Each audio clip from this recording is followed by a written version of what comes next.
It is time for an album review. Yo, what up? It's me, your boy, your homie, your man, the one who never lets you down, the ugly music reviewer, Chief Hombre, baby. Today, we are taking a sharp veer off of the beaten track of MCs. We are going to start with our variation of reviews with Charli XCX, How I Am Feeling Now. All lowercase, just to make sure that you understand it's called How I'm Feeling Now, all in lowercase. I wanted to start veering into these other avenues anyway. I think that this is a good start considering the concept of this album. The idea of this album is very current, very new. The concept is that it's a collaborative album with various producers. Wrote and recorded this whilst in lockdown.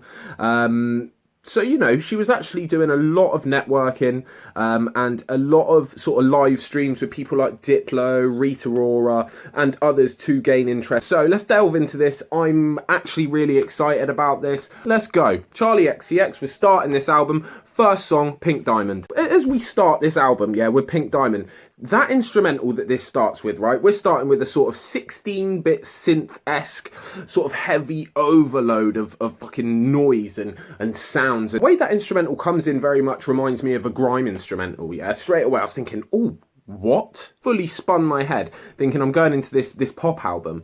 But this sort of grimy style instrumental really kicks in, gives me a good vibe about this. I mean, we don't see much vocal range on this. There's not really any singing per se in Pink Diamond.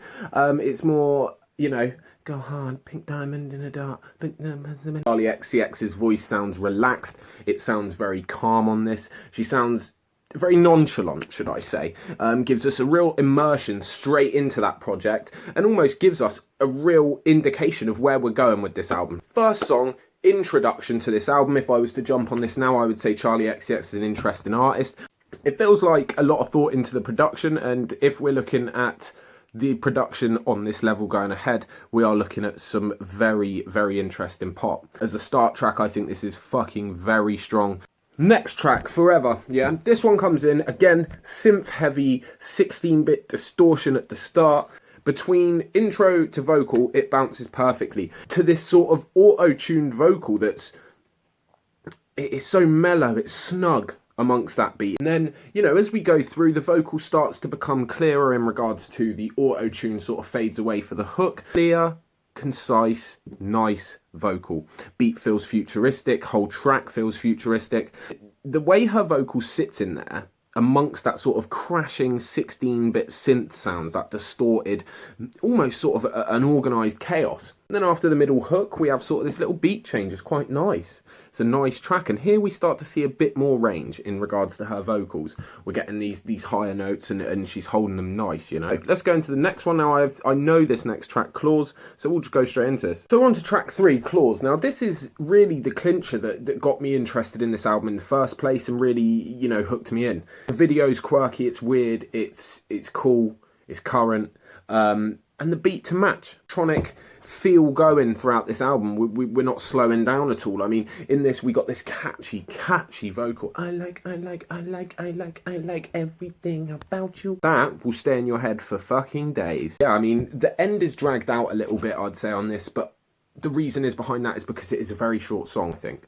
I think that the way they have to drag it out, otherwise it's going to be less than 2 minutes, this song, and, you know, what's the point in putting a cut on an album that's less than 2 minutes unless you're calling it an interlude, really? Good song. Fucking good selling point for the album, really. It is catchy. We will be singing that song for days after. Within it as well, we've got this mix of auto-tune and raw vocal, and I think it really fucking works on this electronic fed overdrive music.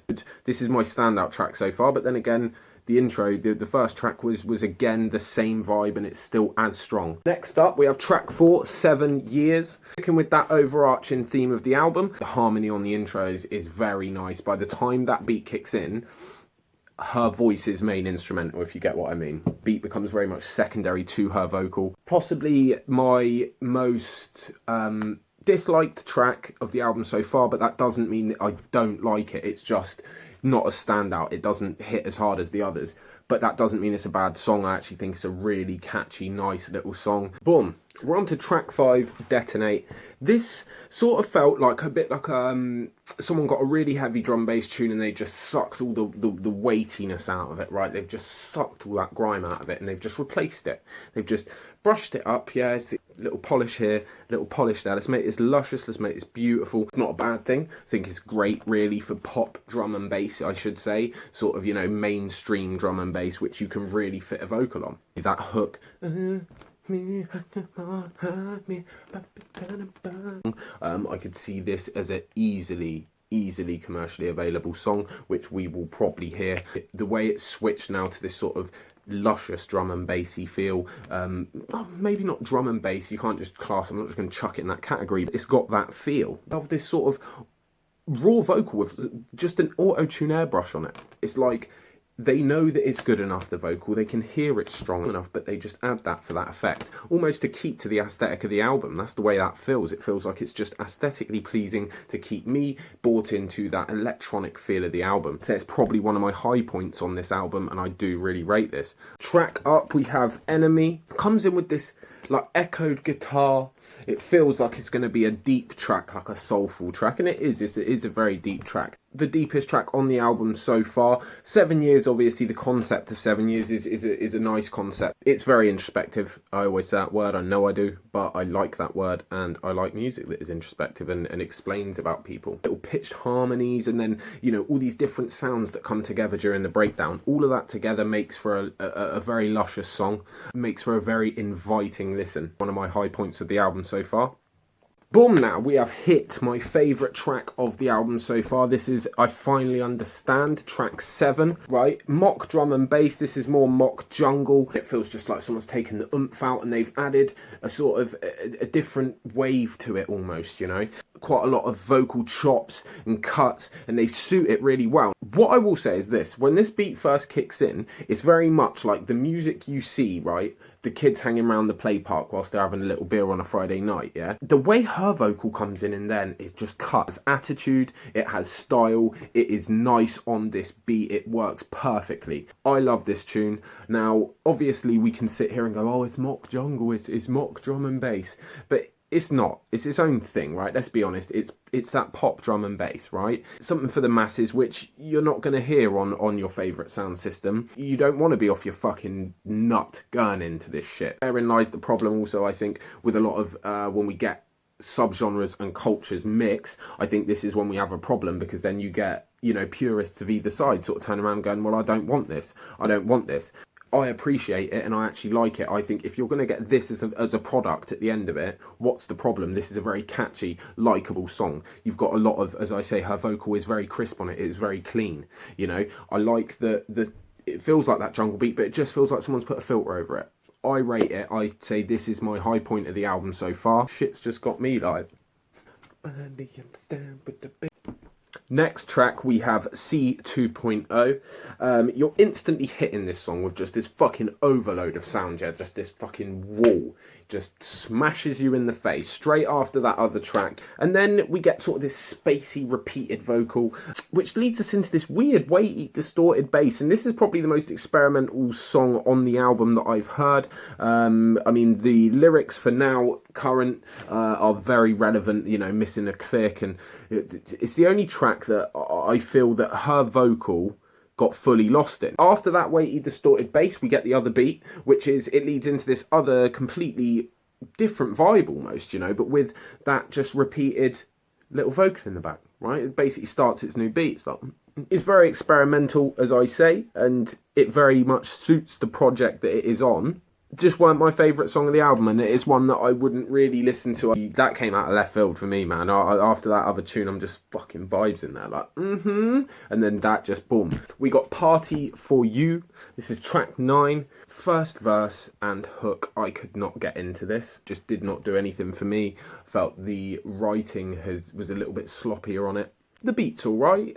It's quite hypnotic when it comes to the second half of the track. So the first half is not representative of the rest of that track.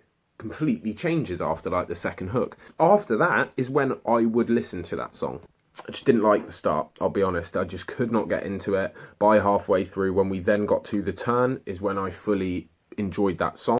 It's the repetitiveness which I have a problem with. It is the, you know, the same that we are getting to. Maybe it is indicative that we are running out of creativity throughout this album. I mean, with regards to influence, there's not really much we can draw from at the moment, right? We will see how the rest of these tracks sound. That will let us know, that will give us an indication of where was Charli XCX in regards to mental state, in regards to her influences of writing at that point. I think the first half represented the second half well at all. I think the second half was 10 times better than the first half. But we are on to the penultimate track, track 10. This is Anthems. We come in with some mad chop instrumental, just some fucking, again, just some mad noise. If you were to just fucking throw this track at me out of nowhere, I would not necessarily be like, I want to listen to the rest of it, because the start of that track is very overpowering. Now, I don't know what order she wrote these songs. I don't think that Charli XCX necessarily wrote these songs in order of that she's put them on the album. But I do feel the writing has become more uninspired. I mean, she even says it on this song that she's so uninspired. It's just sort of the shit that everyone's thinking every day at the moment anyway. I want to go out. And, you know, the hook alongside these high-end fucking computer noises was just overpowering. It was too much. You know, it's not that I can't handle it. It's not I'm sat there like, it's just a bit overload. Do you know what I mean? It's a bit over the top. I'm not saying it's a bad song. I'm not saying that you instantly want to turn it off. It's just one that I would probably skip on. The hook is played out quite a lot, and the hook wears out quickly. As a whole, they sell as a package, but not my song. Track 11, Visions, yeah? To end the album.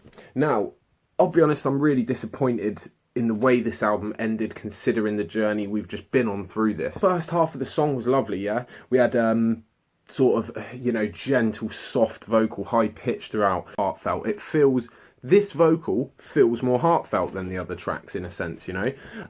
There is a lot less attitude on it. There's a lot less of that nonchalance, yeah? The fact it turned to happy hardcore was terrible. The last 3-4 tracks on this feel a lot lazier than the first 6 or 7. Right? I think if she did write them, if Charli XCX wrote them in order, then it's clear. Yeah, the inspiration starts to dry up. We then get that turn to happy hardcore. Maybe it's been preempted throughout the whole album with these specific sound effects and certain noise cuts and so on, but I thought it ended it left a bad taste in my mouth at the end of the album. Hardcore, I think it's a very specific music genre which you are ending your album on here. I think the album as a whole is great. I think this is a genuinely good album, yeah? Didn't like the ending, that's all. If you listen to Charli XCX, you're probably going to sit here and there's going to be many glaring errors in regards to my view on her take of electronic pop. I've heard 1 or 2 tracks where she does that prior to this, but I think this is a new era. We've got a difference in that. And if we get more projects like this, it'll be great. I think it'll be perfect. I'll give that a big fat thumbs up. You know the vibe. Like, comment, share, subscribe.